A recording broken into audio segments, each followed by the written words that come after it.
Welcome students,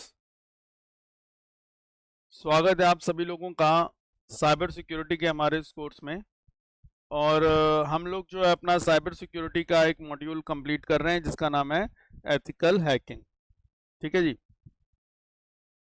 अब यार ये जो एथिकल हैकिंग है, इसके अंदर हम लोग पिछली क्लास के अंदर एक टॉपिक हम लोगों ने स्टार्ट किया था जिसका नाम था HTTP रिक्वेस्ट एंड रिस्पॉन्स। ठीक है, इसके बारे में भी हमें जानना बहुत ज़्यादा ज़रूरी है। तो आते हैं ज़रा इस पे। हम लोगों ने पिछली बार HTTP रिक्वेस्ट एंड रिस्पॉन्स के बारे में बात करी थी। तो हमने बोला था कि जब भी कोई क्लाइंट क्या करता है, कोई वेबसाइट खोलना चाहता है कोई क्लाइंट, ठीक है, तो जब वो अपनी इच्छा जाहिर करता है, जैसे मान लो लिखता है www.lux.com, तो क्या बनता है उसका एक HTTP का रिक्वेस्ट पैकेट बनता है। ठीक है, HTTP का रिक्वेस्ट पैकेट बनता है। अच्छा, अब ये पैकेट कैसे कैसे तरीकों से अपने डेस्टिनेशन तक पहुंचता है वो हम लोगों ने टेक्निक सारी डिस्कस कर ली है। ठीक है, कि जहां पे भैया जो आपने डोमेन नेम दिया है यानी www.lux.com दिया है, तो कैसे उसका आईपी एड्रेस पता लगेगा, जोन फाइल का क्या रोल है वहां पे, डीएनएस रिजॉल्वर क्या होता है, नेम सर्वर्स क्या होते हैं, वो सारा कुछ हम लोगों ने ऑलरेडी देख लिया है। अच्छा, अब जो क्लाइंट ने जब एक वेबसाइट को खोला, www.lux.com लिखा, एंटर मारा, तो ब्राउजर ने क्या करा, एक HTTP रिक्वेस्ट का पैकेट उसका बना के रेडी कर दिया। अब ये जो HTTP रिक्वेस्ट का पैकेट है, इस HTTP रिक्वेस्ट के पैकेट ने सर्वर के पास जाना है। अब वो जैसे जैसे बीच के लोग होंगे जो इसके पैकेट को भेजने में सहायक होंगे, वो सब मिलके उसके पैकेट को सर्वर पे भेजवा देंगे, और सर्वर उस पैकेट के रिस्पांस में क्या भेजेगा, एक HTTP एक अलग दूसरा पैकेट आएगा जिसका नाम, जिस पैकेट का नाम क्या है, HTTP रिस्पांस पैकेट। ठीक है, एक आएगा HTTP रिक्वेस्ट पैकेट और एक वहां से रिप्लाई पे मिलेगा HTTP रिस्पांस पैकेट। फिर कल मैं बता रहा था कि यार जो HTTP रिक्वेस्ट पैकेट होता है, ये पैकेट होता क्या है, a packet asking to load a website, मतलब एक वेबसाइट को मुझे लोड करवाना है भाई। ठीक है, तो उसके लिए मेरा एक पैकेट बनता है, जब उस पैकेट को हम कहते हैं HTTP रिक्वेस्ट। तो इट इंक्लूड, इस पैकेट के अंदर क्या होता है, गेट होता है, पोस्ट होता है, हेडर होता है, बॉडी होता है, बहुत सारी चीजें होती हैं। ठीक है, और हमने थोड़ा बहुत इसके बारे में समझा भी था कि भैया ये गेट में लिखा हुआ है कि मेथड कौन सा यूज हो रहा है, गेट यूज हो रहा है। अच्छा, यूआरएल में क्या लिखा हुआ है, यूआरएल मतलब कौन सा चाहिए पेज। अब जैसे मैंने वेबसाइट हमारी कौन सी, www.example.com, ये example.com वेबसाइट का के अंदर मल्टीपल पेज होंगे, हमें इसमें से कौन सा पेज चाहिए, इसके अंदर जो index.html वाला पेज है उसकी रिक्वायरमेंट है। ठीक है, और प्रोटोकॉल कौन सा चल रहा है, HTTP/1.1 वाला प्रोटोकॉल चल रहा है। ठीक है जी। अच्छा, तो यहां से हमें पता लग गया कि कौन सी वेबसाइट देखनी है, उस वेबसाइट का पेज कौन सा देखना है, और जो मेथड है कौन सा चल रहा है, गेट चल रहा है, और प्रोटोकॉल कौन सा चल रहा है, HTTP का प्रोटोकॉल चल रहा है। अच्छा, उसके अलावा यहाँ पे क्या होता है कि आपका यूजर एजेंट और एक्सेप्ट क्या बताता है, जो ब्राउजर है जो ये HTTP रिक्वेस्ट जनरेट कर रहा है, वो ब्राउजर क्या क्या चीजें एक्सेप्ट करता है वो सब यहाँ पे दे रखा है। और उसके अलावा क्या होता है, रिक्वेस्ट मैसेज बॉडी जो है वो सब दे रखी होती है यहाँ पे। ठीक है। अच्छा, आज यहाँ पे हमने लिखा था कि मेथड जो है दो है, एक है गेट और एक पोस्ट। अब इन दोनों मेथड्स के बारे में समझना बहुत जरूरी है कि गेट मेथड और पोस्ट मेथड में क्या डिफरेंस है और क्या क्या इसका होता है सारा कुछ। ठीक है, क्योंकि इसके कारण बहुत सारी चीजें इस HTTP रिक्वेस्ट पैकेट के अंदर चेंज हो रही हैं। तो क्या चेंज हो रही है वो हम समझते हैं जरा थोड़ा सा यहाँ पे। तो आज हम जो है वो देखेंगे अपना रिक्वेस्ट, और जो रिक्वेस्ट में गेट है और पोस्ट है, इन दोनों के बीच में क्या अंतर है, क्या डिफरेंस है, उसके बारे में हम लोग यहाँ पे समझेंगे। ठीक है। हम्म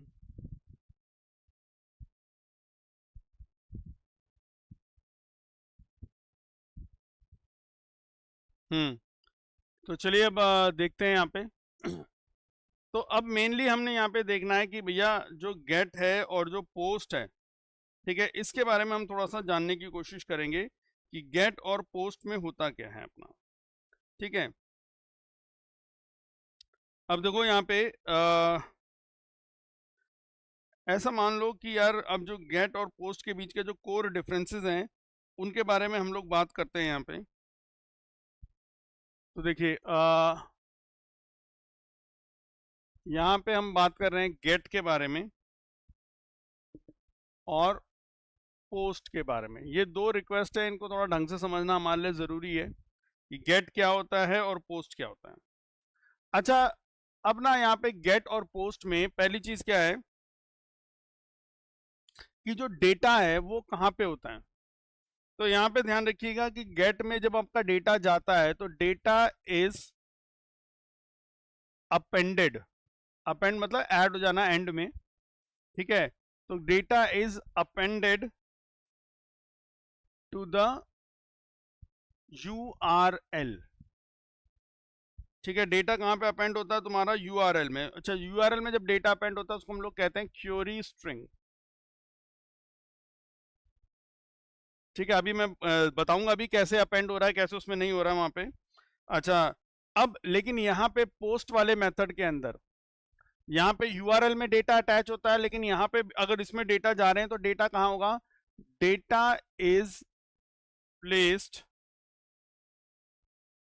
इन द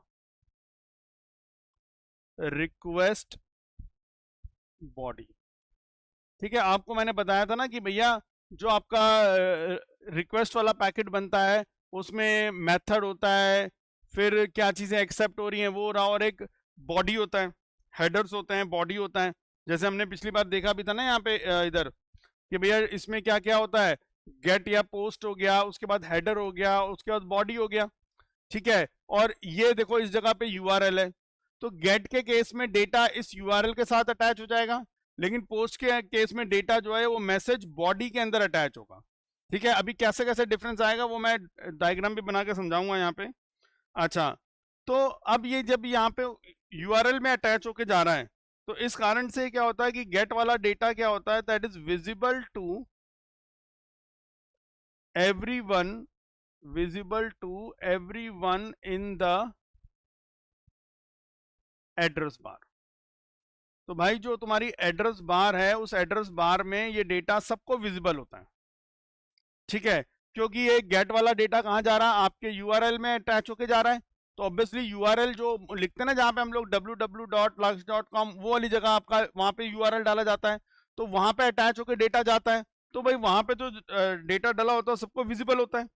लेकिन अब यहाँ पे इसका क्या है, सेकंड पॉइंट इसमें क्या है कि भैया अब ये URL पे तो जब अगर डेटा तुम पोस्ट के द्वारा भेज रहे हो तो वो डेटा कहाँ किसके कहाँ पे जाता है, वो तो बॉडी के अंदर पैक होके जाता है। तो यानी कि यहाँ पे हिडन फ्रॉम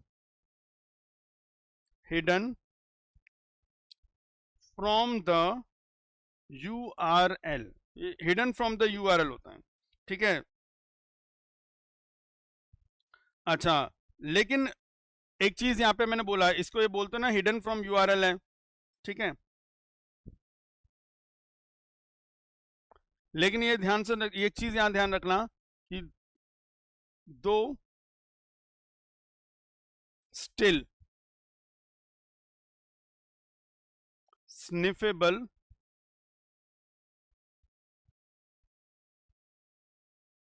विदाउट HTTPS। अब देखो यहाँ पे पहले तुम्हें पता है कि पहले ना HTTP चलता था, लेकिन अब जो है HTTPS चलता है। अब HTTPS जो है वो क्या है, सिक्योर है थोड़ा, अभी इसके बारे में भी डिस्कस करेंगे।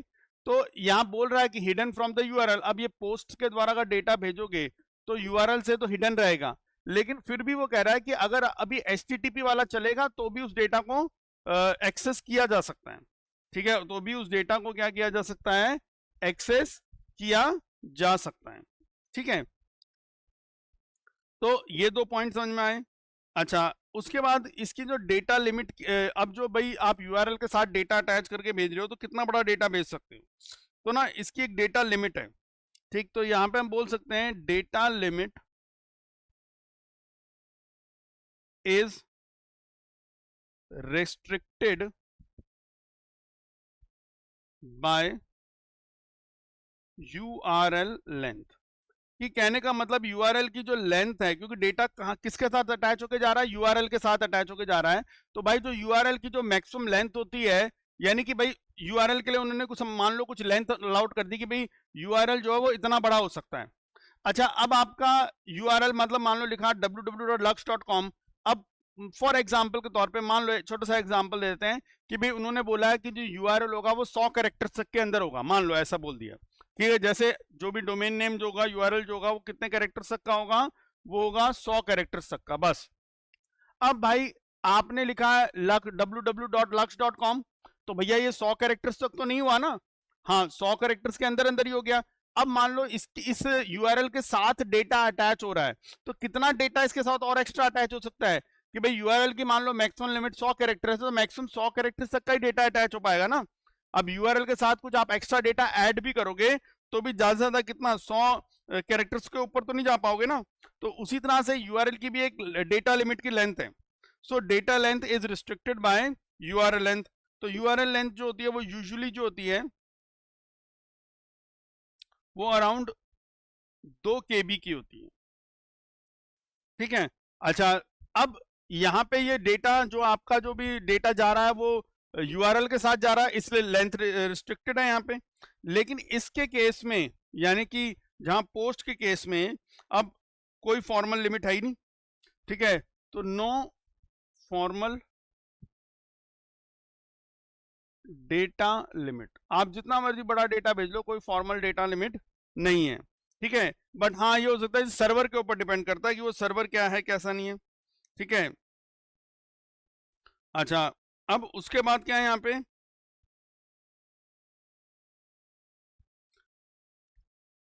इस केस में क्या है, एक वर्ड आता है जिसको हम लोग कहते हैं आइडेम्पोटेंसी। ठीक है, क्या कहते हैं हम लोग, आइडेम्पोटेंसी। अब आइडेम्पोटेंसी मतलब क्या है, यहाँ पे देखो इसको हम कहते हैं ये आइडेम्पोटेंट है। अब आइडेम्पोटेंट मतलब क्या हो गया, making the same request, making the same request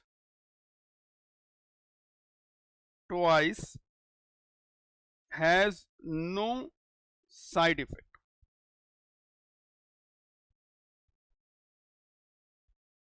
ठीक है, यानी कि अगर आप सेम रिक्वेस्ट को 2 बार भेजोगे तो कोई साइड इफेक्ट नहीं होगा उसके अंदर। ठीक है, अच्छा अब यहां पे क्या है कि भाई यहां पे ये आइडेम्पोटेंट है लेकिन ये no idempotent, no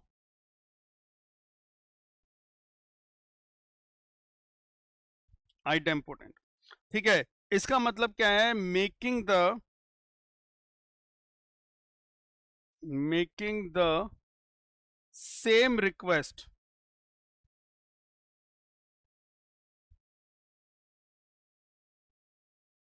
twice may create duplicate data। ठीक है, मे क्रिएट डुप्लीकेट डेटा।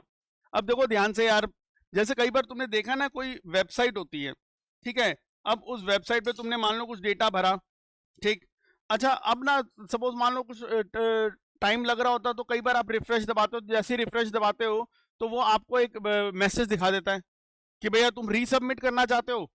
क्योंकि भाई अब वो क्यों दिखा रहा है कि वो कहता है जी अगर तुमने रिफ्रेश करा तो क्या हो जाएगा, तो तुम्हारा ये जो क्वेरी है दोबारा चली जाएगी। जैसे कई बार होता है ना एक बटन को हम 2 बार दबा देते हैं तो वो कहता है जी रीसबमिट करना चाहते हो क्या। क्योंकि अगर ऐसा हुआ तो हो सकता है कि आपकी रिक्वेस्ट 2 रिक्वेस्ट पहुंच जाए सामने वाले के पास। तो उसमें क्या है यहाँ पे जो पोस्ट वाले में making the same request twice may create duplicate data. ठीक है, लेकिन यहाँ पे गेट वाले के अंदर ऐसा नहीं है। तो अब जरा इसके स्ट्रक्चर को समझने की कोशिश करते हैं कि भाई जो इनका स्ट्रक्चर है वो कैसा रहेगा। ठीक है, यानी कि अब हम लोग क्या देखना चाह रहे हैं यहाँ पे, पैकेट स्ट्रक्चर।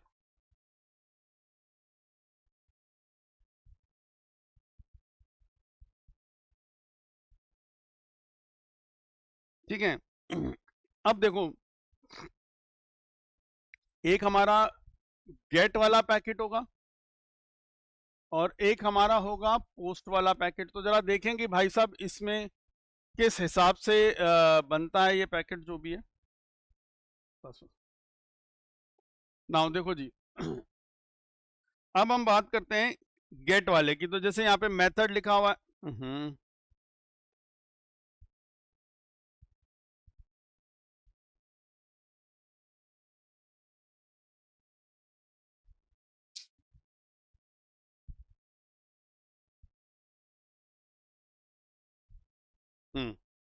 अब देखो जी, अब यहाँ पे लिखा है गेट, ये हो गया तुम्हारा मेथड, ठीक है। अच्छा, अब यहाँ पे जो जैसे हमने देखा था कि जैसे हमारे पास स्ट्रक्चर बन के आता है, ठीक है, तो उस स्ट्रक्चर में पहले क्या होता है, वो मेथड लिखा होता है कि कौन सा मेथड है। अच्छा, उसके बाद देखो यहाँ पे गेट के बाद लिखा हुआ है स्लैश सर्च, ठीक है, और फिर यहाँ पे आ जाता है क्वेश्चन मार्क। अब मैं ये वो वाला केस लिख के दे रहा हूँ जब इसमें डेटा कुछ जा रहा है तब की बात कर रहे हैं, ठीक है। तो मैंने लिख दिया जी आइटम,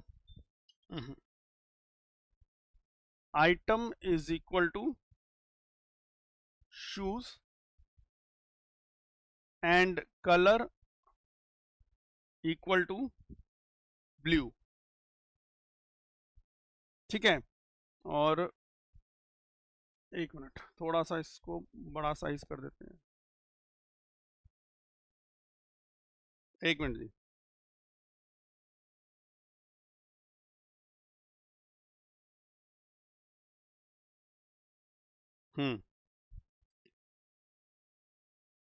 अच्छा, और उसके बाद क्या होता है, ये HTTP/1.1, तो इस तरह से डेटा हो गया यहाँ पे। और उसके बाद जैसे मान लो, उसके बाद हम होस्ट को लिखते हैं ना, तो जैसे मान लो होस्ट है, host is equal to host colon www.shopping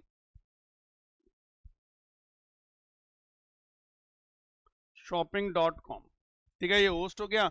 अच्छा, उसके बाद आपका वो जो क्या नाम है अपना, एक्सेप्ट लिखा होता है और क्या नाम है यूजर एजेंट लिखा होता है, वो सब चीजें लिखी हुई हैं, सारा कुछ अपना भरा हुआ है यहाँ पे, ठीक है। तो यानी कि अब आपका हेडर होगा जिसमें आपका होस्ट हो गया, फिर यूजर एजेंट जो लिखा होगा, ठीक है, और यूजर एजेंट के बाद वो क्या क्या एक्सेप्ट करेगा ये हम डिस्कस कर चुके हैं पिछली बार। तो वो सारी चीजें एक्सेप्ट क्या क्या होगा वो सब यहाँ पे सब लिखा होगा।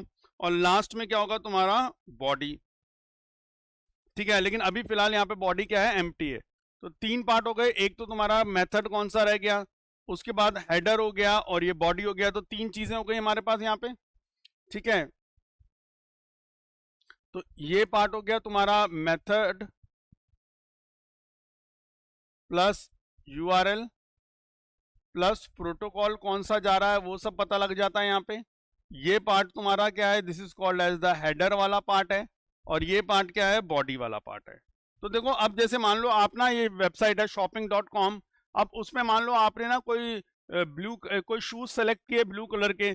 तो अब बेसिकली जैसे आपने कोई शूज सेलेक्ट करा ब्लू कलर का, तो अब आपने जब शूज को सेलेक्ट करके ब्लू कलर को सेट करके मान लो आपने ऐड टू कार्ट कुछ भी बटन दबाया है, अब सर्वर के पास रिक्वेस्ट जा रही है। तो सर्वर के पास आपने जो डेटा दिया वो डेटा कैसे जा रहा है कि आइटम बंदे का शूज है और कलर इसका ब्लू है। अच्छा, अब ये चीज कहां पे नजर आएगी, तो देखो यार, ये चीज जब ऐसे भेजा जाएगा ना, तो जैसे ये आपका जो यूआरएल होता है ना, देखो यहाँ पे इधर, ये जैसे यहाँ पे यूआरएल लिखा ना हमने ऊपर, एक मिनट यार,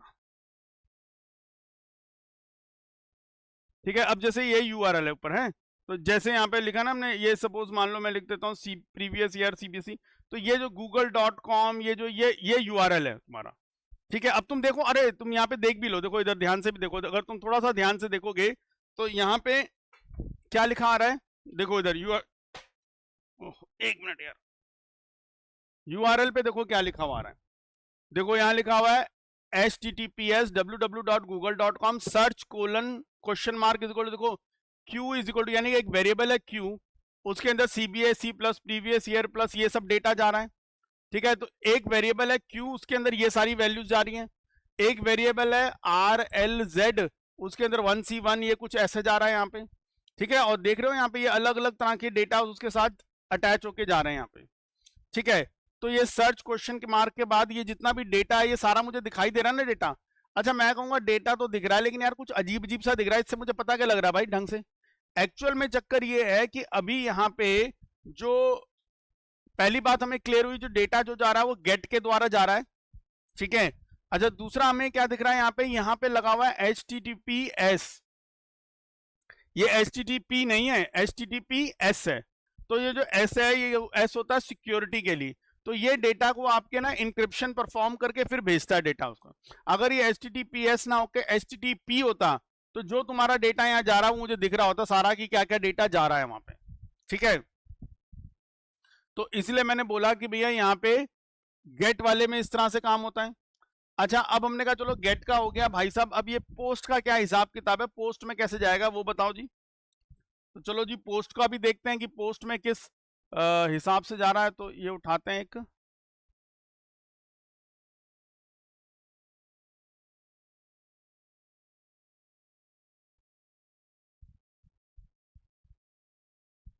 बस बस बस,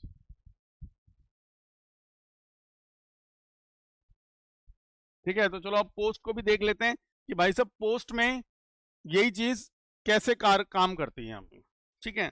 अब देखो अब पोस्ट वाला पैकेट जैसे बना होगा तो वहां पे अब जैसे वहां पे गेट लिखा है तो यहाँ पे क्या लिखा होगा, पोस्ट, ठीक है।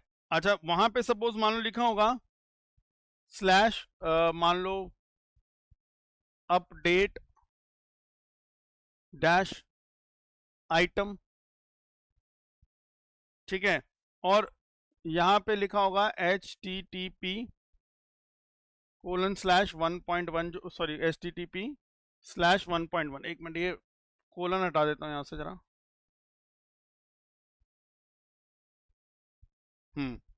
ठीक है ऐसे लिखा होगा। और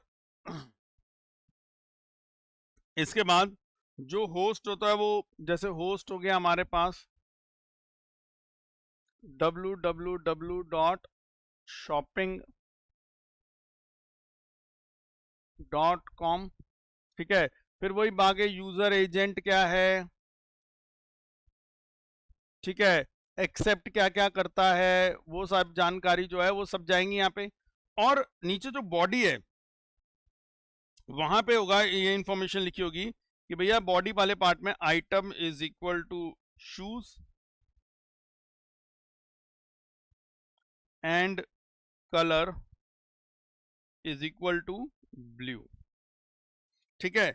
अच्छा तो यहाँ पे मतलब जो आपका अब यहाँ पे हमें क्या समझ में आया कि भाई साहब उस वाले केस में और इस वाले केस में अंतर क्या है कि भैया ये आपका है मेथड कौन सा चल रहा है, पोस्ट, URL क्या है /update/item, और प्रोटोकॉल कौन सा चल रहा है, HTTP वाला प्रोटोकॉल चल रहा है। ये तुम्हारा हेडर है, ठीक है, और ये क्या है तुम्हारा बॉडी पार्ट। तो तुम यहाँ देख सकते हो कि भाई साहब दोनों में फर्क क्या है कि गेट के केस में तुम्हारा जो डेटा है वो किस में जा रहा है, वो URL में जा रहा है। लेकिन पोस्ट के केस में जो तुम्हारा डेटा है ये किस में जा रहा है, ये डेटा तुम्हारा बॉडी ऑफ जो भी तुम्हारा पैकेट में जो बॉडी है उस बॉडी के अंदर जा रहा है, ठीक है। अच्छा अब देखो यहाँ पे तो अब हमें दिखा कि हाँ जी एक गेट है और दूसरा हमें दिखा जी यार एक पोस्ट है, ठीक है। तो अब इन दोनों को देखने के बाद अब हम सोचेंगे कि भाई साहब कब किसको यूज करना है, ठीक है। अब भाई कब गेट यूज होना चाहिए, कब पोस्ट यूज होना चाहिए। तो देखो अब गेट को हम तब यूज करते हैं जब आप चाहते हो कि सपोज मान लो कि जैसे आपको डेटा सर्च कर मतलब कुछ आपको कुछ डेटा रिट्रीव करना है, ठीक है। जैसे कोई प्रोडक्ट कर रहे हो, फिल्टरिंग कर रहे हो, तो उसके लिए ले लो, क्योंकि भैया गेट रिक्वेस्ट जो होती है वो आइटेम्पोटेंट होती है। मैंने बताया ना आइटेम्पोटेंट की भैया अगर आपने दोबारा भी भेज दिया, रिफ्रेश भी कर दिया तो दो बार नहीं जाएगी रिक्वेस्ट। सिंस गेट रिक्वेस्ट जो होती है वो आइटेम्पोटेंट होता है तो they are safe for browser. जब सपोज मान लो कहीं पे आपने कुछ डेटा फेच वेच करना होगा ना तो उसके लिए ठीक है, कोई दिक्कत परेशानी नहीं है भाई। यहाँ पे शू अब जैसे मान लो item is equal to shoes and colour is equal to blue आ रहा है, अब भाई कोई इंफॉर्मेशन पढ़ भी ले तो क्या फर्क पड़ रहा है भाई, सामने वाले को क्या दिख रहा है, शूज आइटम है, कलर ब्लू है, कर ले भाई, क्या उखाड़ना है उसे उखाड़ ले जो उखाड़ना है तूने, लेकिन अगर बाई चांस मान लो मैं कहता हूं यार यहाँ पे आइटम और शूज की जगह यूजर नेम और पासवर्ड जा रहा होता बंदे का, भाई तब तो इंपॉर्टेंट था ना मेरे लिए। तो सिंपल सी बात कहते हैं कि जब आप बेसिकली ना आप गेट को तब यूज करो जब आप सिंपल डेटा रिट्रीवल का काम कर रहे हो बस, और कुछ उससे ऊपर काम आप नहीं कर रहे।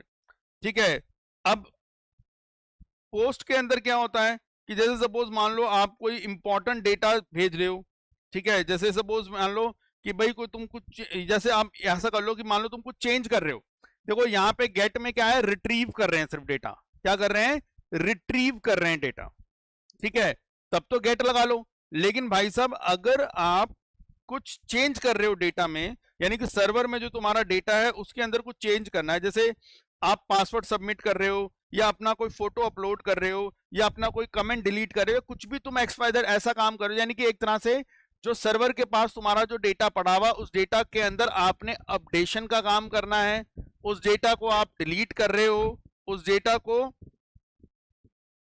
आप सपोज मान लो कुछ चेंज कर रहे हो, तो जो भी उसमें करना है काम, अपनी फोटोग्राफ अपलोड कर रहे हो, रिमूव कर रहे हो, जो भी ऐसा कुछ काम है, तो उसके लिए हम यहाँ पे पोस्ट को इस्तेमाल करेंगे। ठीक है, अच्छा अब ये एक चीज और, लेकिन एक चीज ध्यान रखना कि जब आप ये पोस्ट वाला काम चल रहा होता है, और जैसे मैंने अभी पहले भी बताया था कि उस टाइम पे अगर तुम रिफ्रेश करते हो तो ब्राउजर में ना उसी समय एक मैसेज आ जाता है जिसमें लिखा होता है, कई बार तुमने देखा है कि are you sure you want to resubmit the form. ठीक है, वो ऐसा इसलिए कहता है कि भैया कहीं ऐसा ना हो कि आपका एक ही बात एक ही चीज दो बार हो जाए वहां पे। ठीक है, अच्छा अब मैंने बोला यहाँ पे कि भाई जो गेट वाला तरीका है उससे क्या होता है भैया, आपका डेटा यूआरएल पे जाता है, पोस्ट वाले तरीके से आपका डेटा इसमें जाता है, क्या नाम है, बॉडी में जाता है। और हम कहते हैं कि भाई जब हमें कुछ चेंज वेंज करना हो, कुछ मॉडिफिकेशन करना हो सर्वर में, तो पोस्ट में डेटा भेजो। ठीक है, और गेट में जब आपको डेटा रिट्रीव करना है तो गेट के अंदर डेटा भेजो। अच्छा अब ना एक कॉमन मिथ है यहाँ पे कि जी पोस्ट जो है ना वो बहुत सिक्योर है, जबकि गेट जो है वो सिक्योर नहीं है। ठीक है, कई बार तुम लोगों से पूछोगे ना तो भाई वो कहेंगे जी पोस्ट ज्यादा सिक्योर है और गेट सिक्योर नहीं है। ठीक है, तो ये ना एक कॉमन मिथ है कि जो लोग कहेंगे कि पोस्ट सिक्योर है व्हाइल गेट इज नॉट। अच्छा अब ध्यान से देखो कि हमें ये पता है कि भैया पोस्ट के अंदर जो डेटा है वो यूआरएल में नहीं होता। ठीक है, वो डेटा कहाँ पे होता है तुम्हारा, उसमें क्या नाम है, अपना बॉडी में होता है।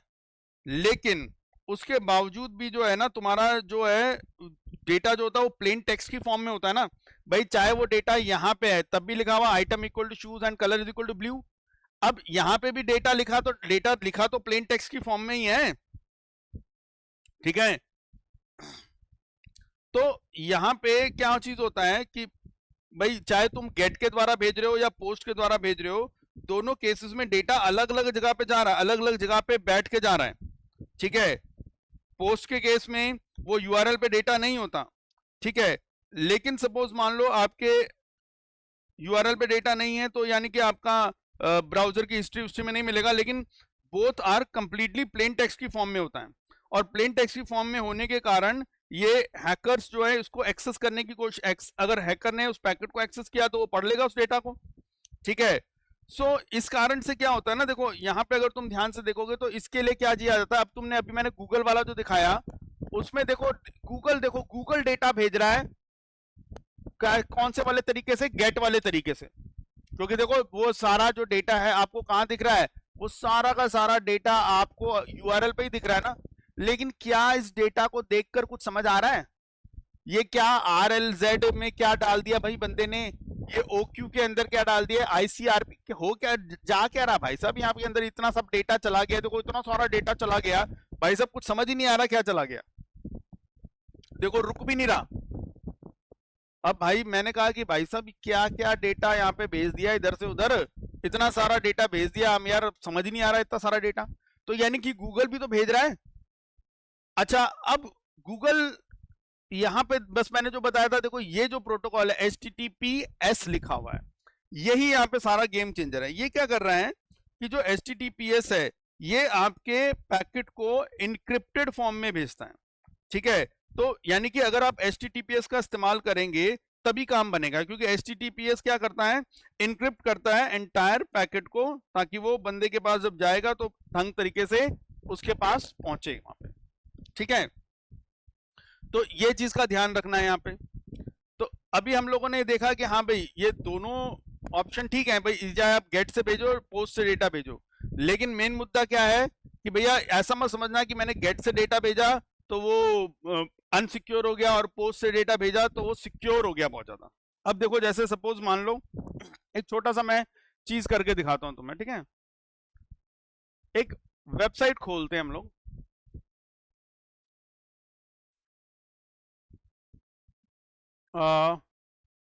टेस्ट, हाँ आ गई जी, टेस्ट php1web.com।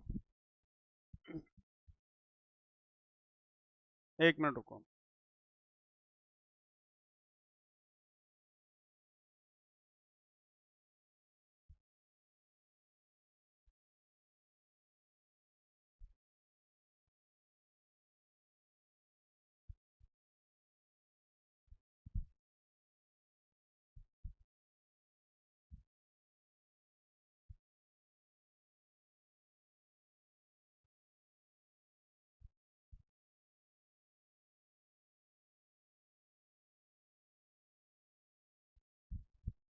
अरे वाह,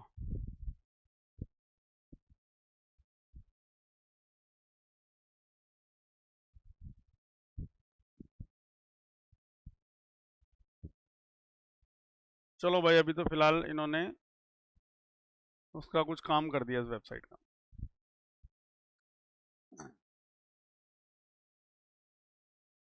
चलिए कोई नहीं, अभी आगे देखते हैं यहाँ पे। तो अब जैसे मैंने बोला कि भैया ये चाहे डेटा यहाँ पे जाके भेजो या यहाँ से भेजो, तरीका थोड़ा अलग है, बट यहाँ पे बस फर्क क्या है कि यहाँ पे डेटा यूआरएल पे नजर आता है, यहाँ पे यूआरएल पे नजर नहीं आता है। क्यों? क्योंकि वो डेटा बॉडी पार्ट में बैठ के आगे जाता है, ठीक है, और यूआरएल वाला पार्ट विजिबल होता है तो वो दिख जाता है। लेकिन डेटा को ये मत सोचना कि ये यहाँ पे यूआरएल वाले पार्ट में जा रहा है, ये बॉडी वाले पार्ट में जा रहा है तो ये सेफ होगा, नहीं भाई। अगर आप HTTP, जैसे यहाँ पे HTTP है, यहाँ पे भी HTTP है, अगर आप HTTP वाले का इस्तेमाल करेंगे तो डेटा प्लेन टेक्स्ट में जाएगा। तो जो हैकर है वो हमारा बॉडी पार्ट के अगर उसने एक्सेस कर लिया तो उसको डेटा तो मिल जाएगा, क्योंकि डेटा तो प्लेन टेक्स्ट में पड़ा हुआ है ना। तो इसलिए हम लोग किसका इस्तेमाल करते हैं, HTTPS का इस्तेमाल करते हैं। तो मैं जरा इस बात को भी मेंशन कर देता हूँ, यहाँ पे लिख देता हूँ ये सारा कुछ, तो इसी में नीचे ही लिख देता हूँ, है? तो देखो जी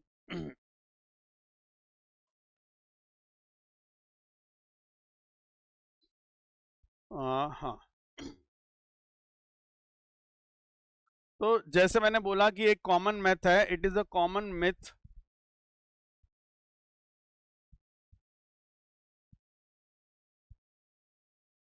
that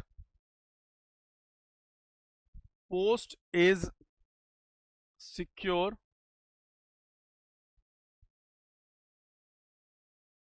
while get is not।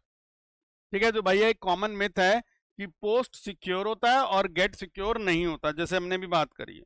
ठीक है, अब देखो यहाँ पे इस चीज को कई बार देखो, अगर आपका कोई बंदा कोई जानकार, अगर सपोज मान लो कोई MCA कर रहा हो, BCA करना हो, तो उससे भी एक बार पूछना ये चीज कि भाई ये गेट और पोस्ट में क्या अंतर होता है, तो वो बंदा आपको यही बताएगा कि गेट में डेटा जो यूआरएल पे दिखता है, पोस्ट में नहीं दिखता, वो सिक्योर होता है, वो सिक्योर नहीं है। लेकिन आप ध्यान से देखो यहाँ पे क्या चीज हमने बात करी, यहाँ पे देखो इधर देखो, वाइल पोस्ट कीप डेटा, ठीक है, पोस्ट कहाँ रखता है अपना data, out of the URL, वो वाइल पोस्ट कीप डेटा, अच्छा keep data out of the URL, ठीक है, आउट ऑफ द यूआरएल करता है, ठीक है। बट बोथ, यानी कि आप जब गेट लगाओ या पोस्ट लगाओ, but both get slash post, ठीक है, keep data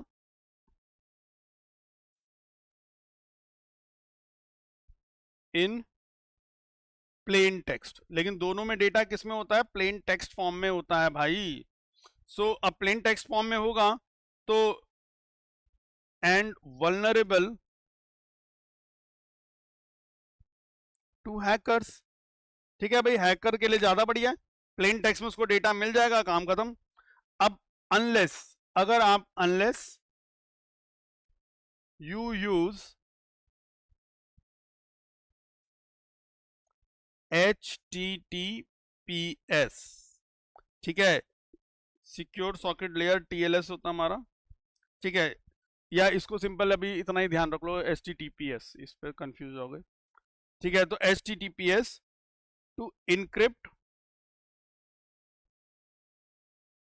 the entire packet. ठीक है जी, to encrypt the entire packet. ठीक, और हमने यहां देखा कि भैया एक तरह से गेट को कब यूज करना चाहिए, गेट इज प्रेफर्ड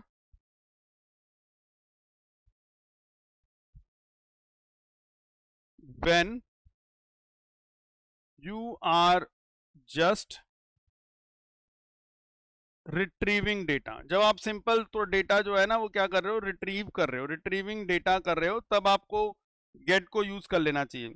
ठीक है, जैसे लाइक रिट्रीव करने का मतलब है जैसे आप कोई प्रोडक्ट सर्च कर रहे हो, that is searching a product.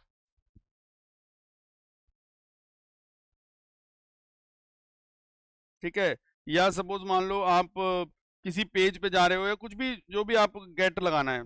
ठीक है, अच्छा उसके अलावा जो पोस्ट है, पोस्ट इज प्रेफर्ड। ठीक है जी, तो पोस्ट कब प्रेफर्ड होगी, व्हेन यू आर चेंजिंग, जब आप क्या कर रहे हैं, जब चेंज कर रहे हैं ऑन द सर्वर पे, you are changing on the server, जब सर्वर पे आप कुछ डेटा चेंज कर रहे हैं। ठीक है, जैसे कि फॉर एग्जांपल के तौर पर आप अपना पासवर्ड सबमिट कर रहे हैं, that is submitting a password.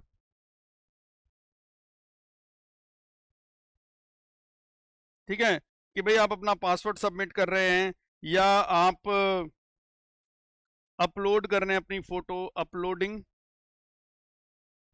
अब फोटो आप अपलोड कर रहे हैं, या अपने जो कमेंट कोई डाला वो कमेंट आप हटा रहे हैं, और डिलीटिंग अ कमेंट एक्सेट्रा, इस तरह के काम कुछ कर रहे हैं,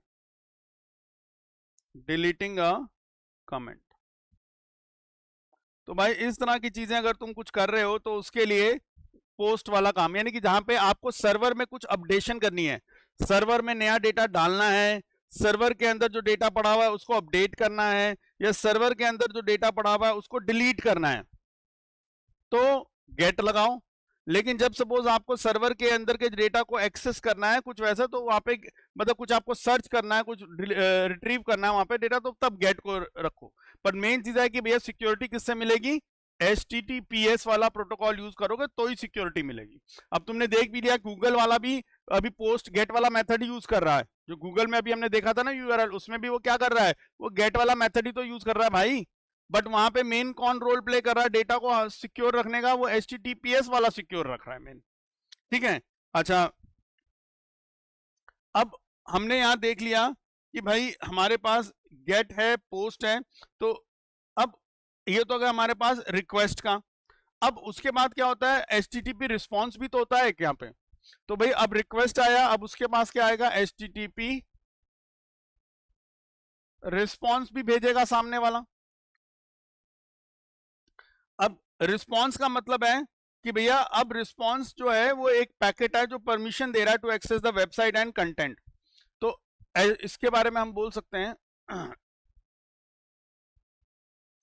it is the packet, it is the packet providing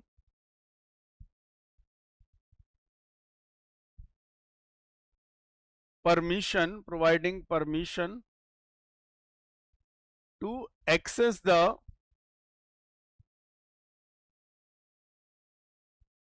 website. ठीक है, वेबसाइट एंड उसके कंटेंट को आप एक्सेस कर सकते हैं, वेबसाइट एंड इट्स कंटेंट। ठीक है, तो भैया HTTP रिस्पॉन्स क्या होता है? ये एक पैकेट होता है जो अपनी वेबसाइट को एक्सेस करने की परमिशन या कंटेंट आपको प्रोवाइड कर रहा है। ठीक, तो इसके अंदर क्या होता है? इट इंक्लूड्स, इसके अंदर भी होगा भैया गेट होगा या पोस्ट लगा होगा इसके अंदर। ठीक है, अच्छा, प्लस उसके अलावा इसमें भी हेडर होता है। ठीक है, और उसके अलावा इसमें जो बॉडी पार्ट होता है, अब इसके बॉडी के अंदर क्या होगा? ठीक है, अब इसके अंदर, इस बॉडी पार्ट के अंदर क्या होगा? आपका complete code of that page. ठीक है, जो आपके सामने ब्राउजर में जो पेज दिखाई देता है वो। अब एक चीज समझ लो, जो आपको वेबसाइट दिखती है ना, जैसे आपके कंप्यूटर के अंदर क्या लगा हुआ है? एक वेब ब्राउजर है, जैसे मोजिला फायरफॉक्स, गूगल क्रोम, ये सब क्या है? वेब ब्राउजर है। तो जो पेज आपको दिखता है ना, वो उस पेज का क्या होता है? कोडिंग आती है।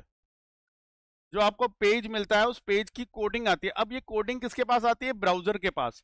ब्राउजर इस कोडिंग वाली सारे पेज को पढ़ता है और इसको फिर पेज को पढ़ के आपको यहाँ पे जिस फॉर्म, जो जो कोडिंग के अनुसार, जो जैसे आपको डेटा दिखाने के लिए बोला हुआ, यहाँ पे पिक्चर दिखानी है, यहाँ पे टेक्स्ट दिखाना है, यहाँ पे कुछ वीडियो दिखानी है। ठीक है, तो जैसा जैसा उसमें बोला गया होता तो वैसा वैसा वो यहाँ पे आपको दिखाता है सारा। ठीक है, यहाँ टेक्स्ट आ रहा है, बट ये समझ लीजिए कि जो पेज होता है वो एग्जैक्टली जो पेज आपको दिख रहा है वैसा पेज नहीं आता इसके अंदर। असल में क्या आता है? उस पेज की कोडिंग आती है। अब ये जो बेसिकली ये HTTP रिस्पॉन्स वाला जो पैकेट बन के आएगा, इस पैकेट को कौन एक्सेप्ट करेगा? इस पैकेट को तो वेब ब्राउजर एक्सेप्ट करेगा। और वेब ब्राउजर क्या करेगा? जो यहाँ पे कंप्लीट कोड दे रखा है ना उस पेज का, उस कोड को समझेगा, उस कोड को पढ़ेगा और उसके अनुसार, जैसा उस कोड में बताया गया कि ऐसा करो, ऐसा करो, ऐसा करो, ऐसा करो, तो उसके अनुसार ये आपको पेज यहाँ पे डिजाइन करके शो करके दिखा देता है। जैसा जैसा उस कोडिंग में बताया गया वैसा वैसा उसके अकॉर्डिंगली पेज डिजाइन करके आपका ब्राउजर आपको दिखाता है। ठीक है जी, तो ये तो तुम्हारा HTTP रिस्पॉन्स का काम। तो अब हमने यहां पे देखा कि जब हमारी बात हो रही types of request packet methods, तो टाइप ऑफ रिक्वेस्ट मेथड्स की जब हम बात कर रहे हैं कि कौन कौन से रिक्वेस्ट मेथड्स हैं हमारे पास, तो देखो, पहला हम लोगों ने एक रिक्वेस्ट मेथड पढ़ लिया जिसका नाम है गेट। ठीक, तो गेट के बारे में हमने क्या पढ़ा कि भाई आपका data transfer through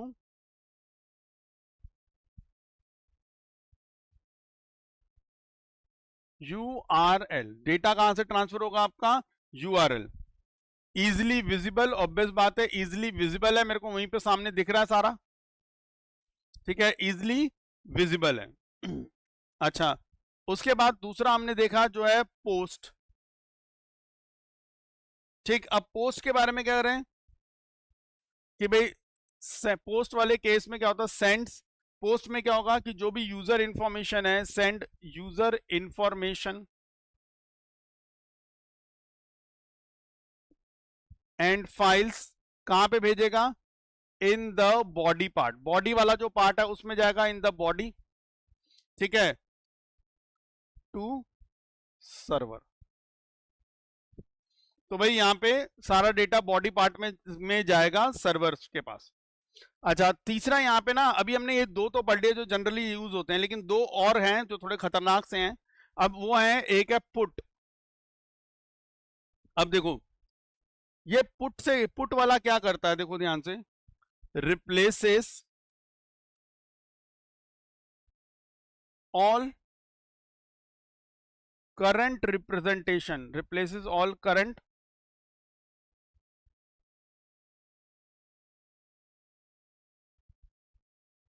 representation of the target resource। ठीक है, with the uploaded content, with the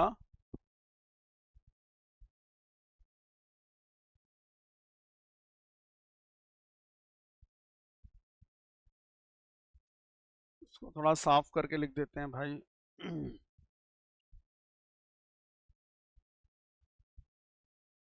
ठीक है, अब ये क्या कर रहा है, देखो, replaces all the current representation, यानी जो करंट आपने डेटा भेजा, किसको भेजा, टारगेट को, जो आपने करंट डेटा भेजा वो वहां पे क्या कर देगा, उस सारे करंट डेटा से आपके अपलोडेड जो करंट डेटा जो भी है आपका, उसको अपलोडेड कंटेंट से चेंज कर देगा। तो लिखा है replaces all the current representation, यानी कि जो करंट डेटा सर्वर में पड़ा हुआ है, टारगेट में पड़ा हुआ है, उसको रिप्लेस करवा देगा किससे, जो डेटा आपने अपलोड किया है उससे, अगर पुट वाला मेथड यूज होता है।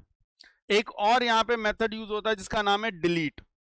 ठीक है, पुट तो हो गया, अब एक और यूज हो रहा है यहाँ पे डिलीट वाला। ठीक है, तो डिलीट भी थोड़ा खतरनाक सा है। तो ये क्या करता है, जितनी भी रिप्रेजेंटेशन होगी वहां पे टारगेट में, जो भी आपने यूआरएल के द्वारा स्पेसिफाई करी, वो सबको रिमूव कर देगा। तो यानी कि ये क्या करेगा, रिमूव ऑल करंट